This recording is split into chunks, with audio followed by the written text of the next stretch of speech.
You hear stories now, and Thomas Friedman in the New York Times is wanting to now create all new conditions for Joe Biden to agree to debate you. Now, he apparently says that he has many cognitive tests. He's tested all the time cognitively. Maybe he'll release those records, and maybe he'll release his medical records. Everybody wants to seemingly see everything about you.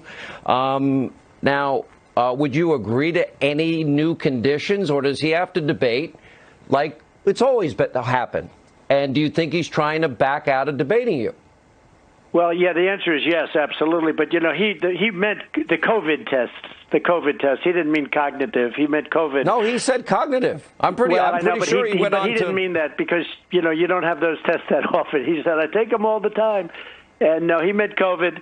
But I think he was confused by the question and the words and everything else. He didn't mean that because he hasn't taken any cognitive tests because he couldn't pass one.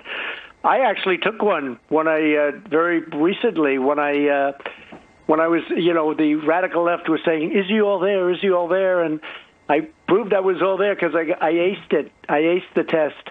And he should take the same exact test, a very standard test. I took it at Walter Reed Medical Center in front of doctors, and they were very surprised. They said, that's an unbelievable thing. Rarely does anybody do what you just did. But he should take that same test. But no, he has been totally taken over, and I think it's because he doesn't understand what's going on. I watched him today. I watched him over the last couple of weeks. And, you know, I look forward to debating him, but it looks like he wants to try and get out of the debates. Because nothing quite says I'm a genius like admitting that the doctors were shocked that you managed to pass your cognitive test.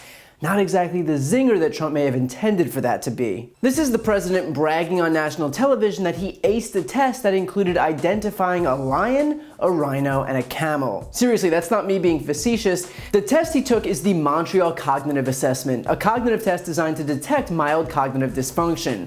And here are some examples of the questions that our very, very smart president was able to get correct. Like I mentioned, correctly identifying animals like a lion, a rhino, and a camel, being able to detect the pattern of 1A, 2B, 3C, and so on, being able to copy a drawing of a cube, and finally, drawing a clock with hands showing the time of 10 past 11.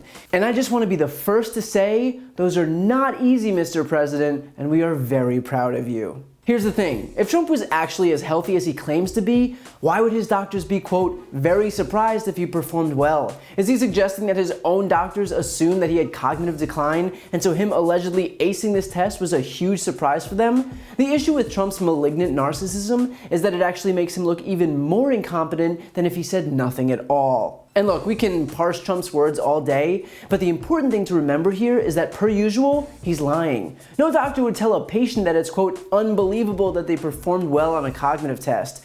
No doctor would say, quote, rarely does anyone do what you just did, considering we've got plenty of people who can correctly identify a camel in this country. I'm pretty sure medical doctors have come across more than just a handful of people who are able to draw a cube. Of course, just as much as Trump was trying to congratulate himself, he was also trying to attack Biden. He claimed that when Biden suggested he'd taken a cognitive test, that he was confused and meant a COVID test. Here's the exchange that Trump is referencing. Last question real quick. Some have speculated, sir, that you are subject to some degree of cognitive decline. I'm 65. I don't have word recollection that I used to have. I forget my train of thought from time to time. You got 12 years on me, sir. Have you been tested for some degree of cognitive decline?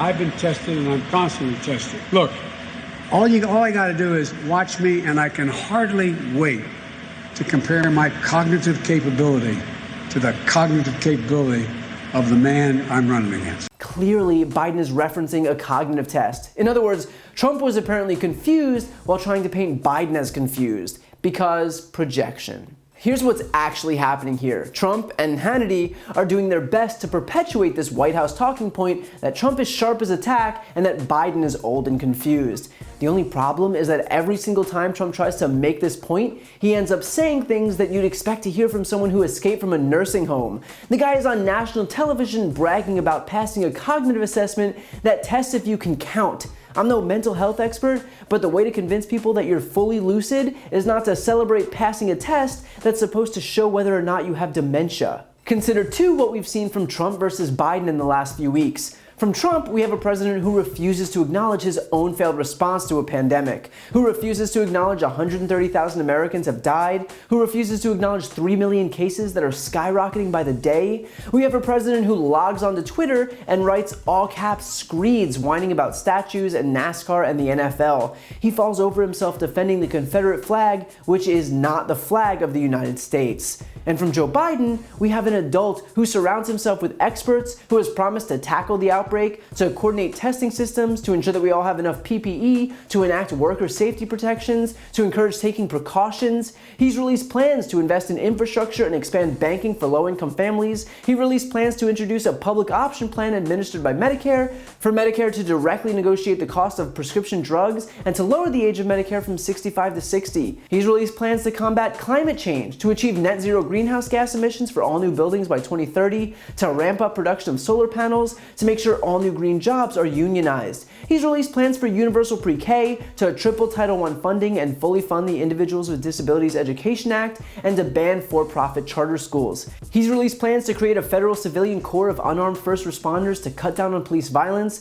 to decriminalize marijuana, and to end the use of private prisons. And he's released plans to end Trump's discriminatory travel bans and to extend the ACA for Dreamers. So if you were to ask me which one of those people seems more cognitively adept, I don't think the answer would be too difficult to figure out.